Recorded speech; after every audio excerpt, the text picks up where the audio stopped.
आप देख पा रहे हैं? आप दिख रहा है कुछ? हाँ, दिख रहा है, सब कुछ दिख रहा है बाबा। गुरुदेव, पहला सवाल आपके पास जिस सवाल के साथ मैं आ रहा हूं, मैं दरअसल आपका एक वीडियो देख रहा था। उसमें मैंने देखा कि एक छोटा सा बच्चा है, वो आपसे कह रहा है कि उसकी आंखें बहुत कमजोर हैं, 8 बार वो सर्जरी करवा चुका है। उसके बाद आपके पास जब आया तो आपने मिनटों में उसकी आंखों की रोशनी ठीक कर दी, चश्मा हटवा दिया। तो ये तो डॉक्टरों की दुकान बंद करवा देंगे आप। नहीं, ऐसा नहीं है। डॉक्टर की दुकान तो तब तक चलती रहेगी जब तक लोग वैदिक विज्ञान को, वैदिक साइंस को ठीक से समझ नहीं पाएंगे। लेकिन जहाँ तक उस बच्चे के स्वस्थ होने की बात है, उसके पीछे उसके परिवार ने एक वैदिक प्रक्रिया की। निःशुल्क चिकित्सा कराता है दरबार। असाध्य रोगों में जो बच्चे हैं उनकी निःशुल्क चिकित्सा भी होती है दरबार में। तो वैदिक प्रक्रिया करके जब वो ऊर्जा का जो संचार होता है, केवल स्मृति उसी आधार पे ही बदली जा सकती है जब ऊर्जा को सही मात्रा में, संतुलन में, जिसको हम बैलेंस बोल देते हैं शब्द में, तो जब वो बैलेंस होता है ऊर्जा का, तो जो स्मृतियां होती हैं वो स्वतः ही हट जाती हैं, जो अंधेपन की स्मृतियां हैं। तो अगर आँख सही है और स्मृति गड़बड़ है, स्मृति अंधेपन की है, तो अंधापन जैसा दिखाएगी। लेकिन अगर वो स्मृति हट जाए तो आदमी अपने वास्तविक स्वरूप में आ जाता है और जैसा है देखता है साफ साफ। उसको लोग चमत्कार मान लेते हैं, ये विज्ञान है। ये तो बिल्कुल एक नई चीज मैं सुन रहा हूं कि स्मृतियों के जरिए किसी का इलाज हो जाए। इतने सारे देश भर में मेडिकल हॉस्पिटल हैं, डॉक्टर हैं, एमबीबीएस जिन्होंने किया है, स्मृतियां विस्मृत करके, यानी उन्हें भुलाकर इलाज कैसे होता है, इस पद्धति के बारे में आपसे जानूंगा। एक बात और आप कह रहे थे, आपने कहा कि कोई व्यक्ति विदेश में कोमा में था, आपने उसको ऑनलाइन ठीक कर दिया। ये तो रोज ही होता रहता है, इसमें क्या है, ये कोई नया नहीं है। ऑनलाइन ठीक कर देना, ये बात मतलब मैं हजम नहीं कर पा रहा हूं, इसलिए पूछ रहा हूं आपसे। ऑनलाइन इसलिए ठीक हो पाता है व्यक्ति, जैसे अभी आप हमसे बात कर रहे हैं, हमारे आपके बीच में कोई वायर काम नहीं कर रहा है। अभी आप यहाँ से अपने स्टूडियो से रिलीज करें, कोई वायर काम नहीं कर रहा है। लेकिन जो वायर काम कर रहा है, जिसे आप देख नहीं पा रहे हैं, केवल अनुभव किया जा सकता है, जिसके आधार पर सारा विज्ञान खड़ा हुआ है। तो यहाँ के फुटेज, यहाँ की आवाज़, सारा कुछ वहाँ रिलीज हो सकता है डायरेक्टली। तो ये विज्ञान है कि चाहे अमेरिका में हो, चाहे दुनिया के किसी कोने में बैठा व्यक्ति है, उसको कहीं से भी कोमा से बाहर ला दिया आपने, प्रार्थना और संकल्प के द्वारा उसको स्वस्थ किया जा सकता है, वैदिक विज्ञान के सहारे, यज्ञ के सहारे। मैं इस पर आता हूँ, और भी कुछ लोग हैं क्या जिनको फायदा हुआ है? आप क्या नाम है आपका? सागरिका। क्यों आई थी यहाँ पे क्यों आई थी? 2019 में आए थे हम लोग, और मेरे घर पे जैसे कहते हैं जादू टोना टोटका ये सब हो रहा था। मुझे एंग्जाइटी डिप्रेशन हो रहा था उसकी वजह से बहुत ज़्यादा, और पैनिक अटैक्स आते थे। मैं हॉस्पिटल में एडमिट हो जाती थी खुद जाकर।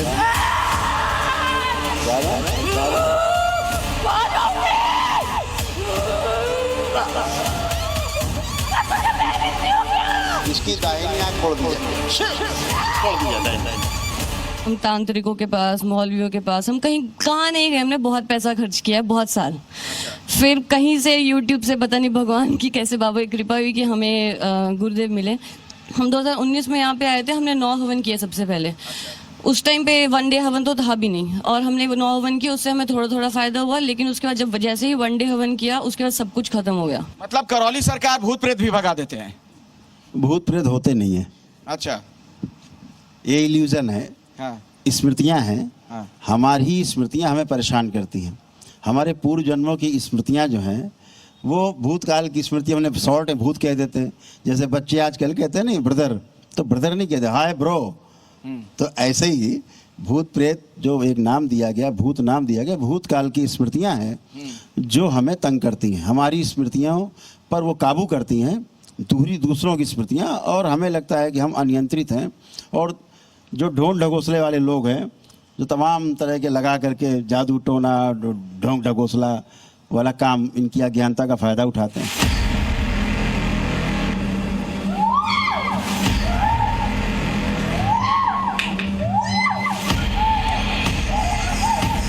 तो उसी से दरबार बार बार सबको आगाह करता है कि ये जादू टोना वालों से, टोना टोटका वालों से, झाड़ फूक वालों से, ये दरगाह मजार वालों से, ये जो छोटे छोटे बना के बैठ गए मूर्ति रख के जगह जगह, ये इन लोगों ने जो ढकोसला शुरू किया है। हाँ। और भोले भाले लोगों को जो ठग रहे हैं। कोई ऐसा व्यक्ति भी है जिसको अभी वर्तमान में किसी तरह की कोई समस्या हो और समाधान के लिए यहाँ पर आया है? कोई है ऐसा यहाँ पर? जो पहली क्या बार क्या दिक्कत है? खड़े हो जाइए। मैं पहली बार दरबार में भी आया हूँ। इससे पहले मेरा अनुभव है मंगलवार का, जो मैं ऑनलाइन संकल्प कराते हैं गुरुजी, मैंने वो संकल्प किया है, उससे मेरे को काफ़ी आराम है। अभी क्या दिक्कत है आपको? मेरी आंखों में दर्द है, अभी आंखों में दर्द है। आंखों में दर्द का कोई यहीं पर तत्कालिक इलाज? खुद में मेरी हीन भावना रहती है, मैं खुद को बहुत कमजोर है, नीचे दूसरों से हीन महसूस करता हूँ। हीन भावना से भी ग्रसित हैं। ठीक, आंखें बंद करो, अपनी समस्या को ध्यान करो, अकेले किया जाए। सक्रिय स्तंभित 3 बार बोलो ओम नमः शिवाय, 3 बार ओम नमो नारायण बोल के आंख खोल दो। ओम नमो नारायण, ओम नमो नारायण, ओम नमो नारायण। काफ़ी हल्का सा महसूस लग रहा है मेरे को।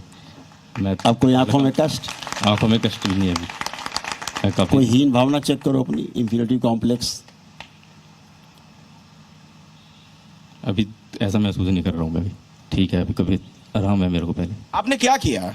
कुछ नहीं, कुछ मंत्र तो बुदबुदा रहे थे आप। अरे हम तो अपने में प्रार्थना कर लेते हैं, और क्या है।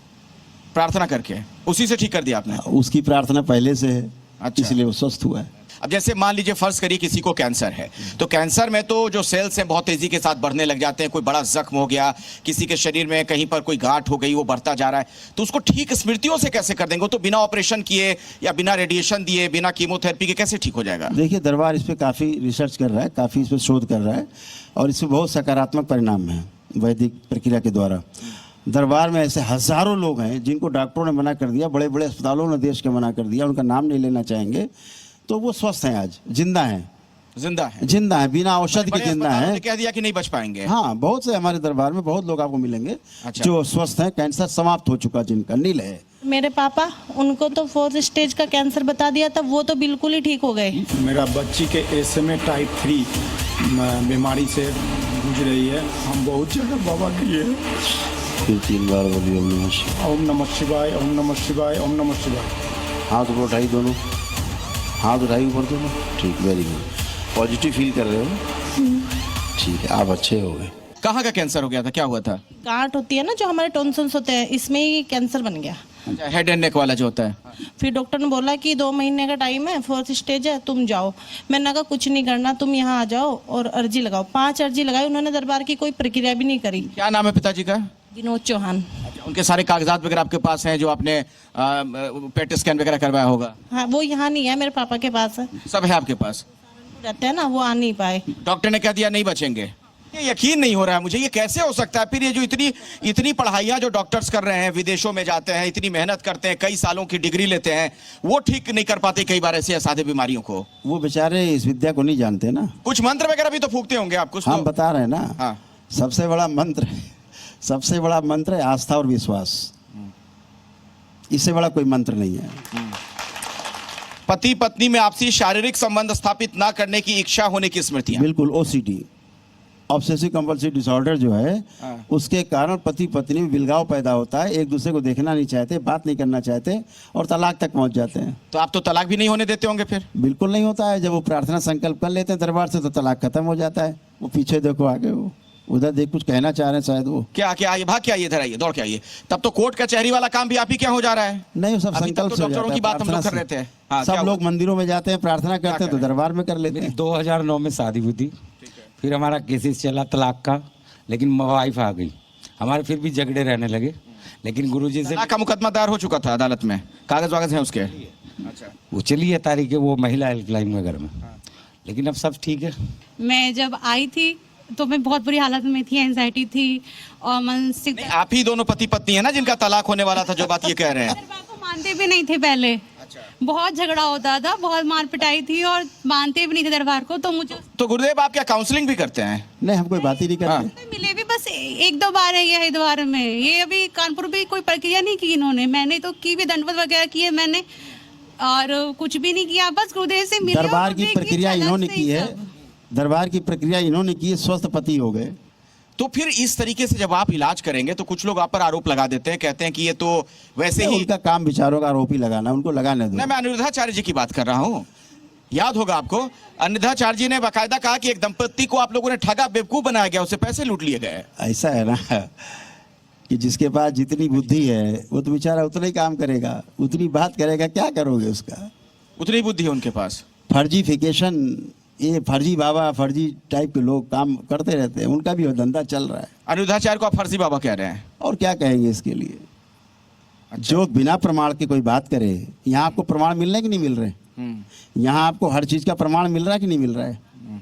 नहीं, तो उन्होंने कहा कि दरअसल लोगों से पैसे ले लिए जाते हैं। नहीं, हर पैसा काम तो के हम लिए। तो बात करते हैं, ये पैसा तो दे के स्वस्थ हुए हैं सारे ये। हाँ। इन्होंने वैदिक प्रक्रिया की है दरबार में, तो पैसा कहाँ से आएगा? निःशुल्क भी होता है। मैं आ रहा हूँ जो गरीब लोग होते हैं जी, जो असहाय लोग हैं, उनका तो निःशुल्क ही होता है दरबार में। लेकिन जो दे सकते हैं वो देते हैं, अपनी प्रक्रिया करते हैं, इसमें आपत्ति किसको है?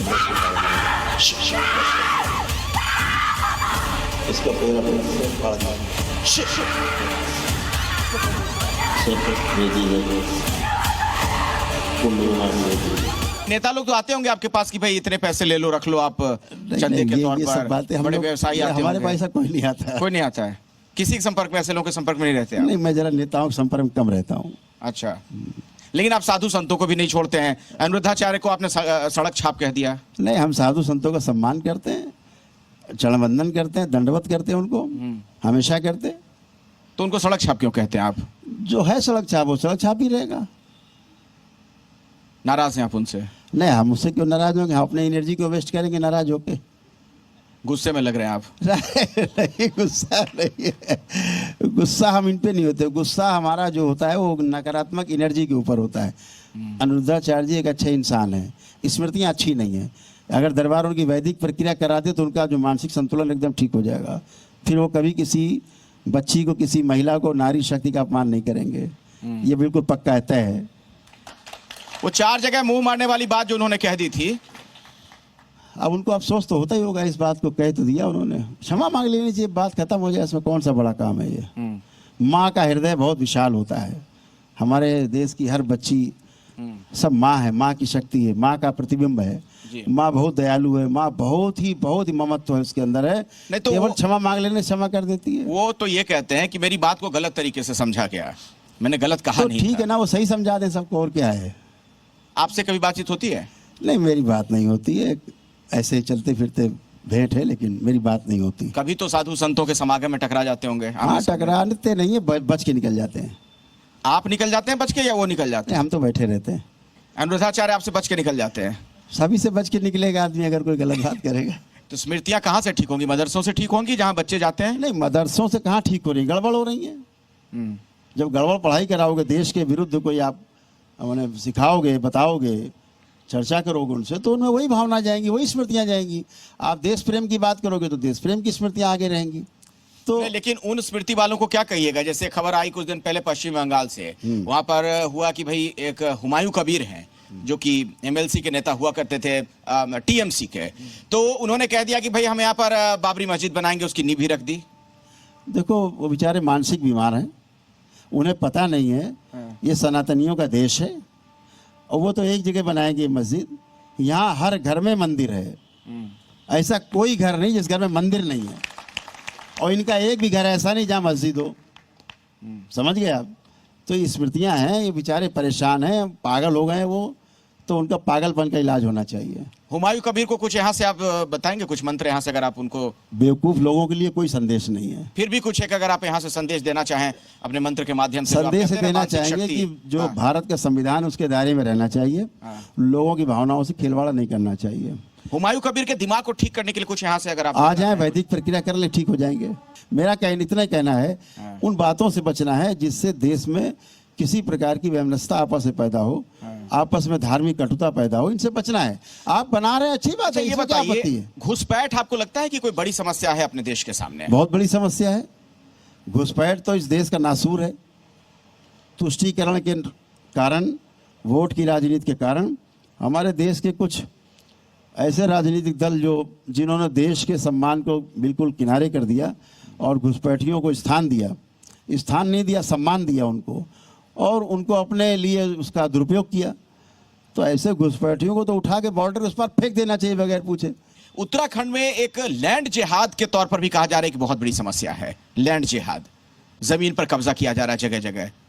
आपको हाँ, लगता ठीक है है। कि वाकई ऐसी कोई चीज है या इसे जानबूझकर मुद्दा बनाया जाता है? नहीं नहीं नहीं, बिल्कुल ऐसी बात सत्य बात है। और उसका यहाँ की जो सरकार है उत्तराखंड की, जो मुख्यमंत्री जी हैं धामी जी, उन्होंने कठोर कदम उठाए इसके ऊपर, बड़े कदम उठाए। आप कह रहे हैं कि मैंने इस तरीके से कर दिया, वैदिक रीति रिवाज से ये चीजें कर दी, बड़ी से बड़ी बीमारियां मैं ठीक कर दे रहा हूं, तो कुछ लोग आप पर ये भी आरोप लगा सकते हैं कहीं ऐसा तो नहीं कि पाखंड को बढ़ावा दिया जा रहा है? तो ट्रायल कर लो ना, आप क्या आपत्ति है? रिकॉर्ड रखते हैं? अरे रिकॉर्ड है, ये सारा बैठा आपके सामने, रिकॉर्ड ही बैठा है ये। और वैसे बुला देते हैं दिल्ली में एक सम्मेलन, बुला लेते हैं 25-50 लोग, सबसे पूछिए जो ठीक हुए हैं, अच्छा, लगाइए 10-15 दिन सबके बीच माइक लेके जाइए, बुला देते, रखेंगे एक सबके नाम आदमी पते मिल जाएंगे? का। हाँ जी, नाम पता सबका मिल जाएगा? नहीं नहीं, लोग ही मिल जाएंगे खड़े हुए, हमारे बैठे तो हैं लोग, अच्छा, ये ठीक हुए लोग ही तो बैठे हैं। ये जो आपने एक पुस्तिका जारी की है जिसमें आपने तमाम चीजों का उल्लेख किया है कि किस किस चीज से आप ठीक करते हैं लोगों को, उसमें एक और भी पॉइंट है, मैं आपको बता रहा हूं पढ़कर। ये है 383 नंबर पर लिखा गया है कि देवी देवताओं के झूठे दर्शन होने का भ्रम होने की स्मृतियां। हाँ। मतलब कुछ लोग इस तरीके के दावे जो करते हैं, मतलब फर्जीवाड़ा कर रहे होते हैं Yes, कि बिल्कुल। मुझे दर्शन हो रहे हैं बिल्कुल, भगवान के, बिल्कुल। देवी देवताओं के। तो आप मेरे सामने ले आओ, जिनको दर्शन इस तरह के होते हैं, नाटक करते हैं, दुनिया भर का उछल कूद मचाते हैं, उनको दर्शन ही नहीं होंगे। हरिया गुरुदेव। या तो आपने अभी कहा खुद को सर्वश्रेष्ठ समझने की स्मृति, ये परेशानी है, तो इसका मैं खुद भोग ही रहा हूँ। यहाँ पे मेरे काफ़ी सारे लोग रहे जो मुझे करीबन 2 साल से बहुत अच्छे से जानते हैं। मैं खुद के बिजनेस में भोग ही रहा हूँ क्योंकि मैं खुद को सर्वश्रेष्ठ समझता था, मेरे में बहुत ज़्यादा घमंड था। लेकिन 2 सालों में मेरा ये पूरा का पूरा चीज़ चेंज हुई है। और तो ये खुद को सर्वश्रेष्ठ समझने लगे थे, तो कोई ताला लगा हुआ था इनके दिमाग पर जिसकी कुंजी थी वो आपके रहता पास? है, स्मृतियां रहती हैं। हाँ। अपने प्रार्थना और संकल्प से वो नकारात्मक स्मृतियां नष्ट हो जाती हैं। हाँ। व्यक्ति सकारात्मक हो जाता है, स्वस्थ हो जाता है, बच्चे हाँ। अब आनंद ले रहे हैं। तो दरबार ने, अभी तो आपने देखा वैदिक प्रक्रिया से, जी। उसके बाद फिर ध्यान साधना से रोग और कष्टों से मुक्ति पाई जा सकती है। दरबार ने वो भी शुरू किया है। दरबार की वैदिक प्रक्रिया बोला ना, वही बोलते हैं कि दरबार की जो वैदिक प्रक्रिया है, हाँ। जो ऋषि मुनियों की पद्धति पे आधारित है, कुछ अनुसंधान की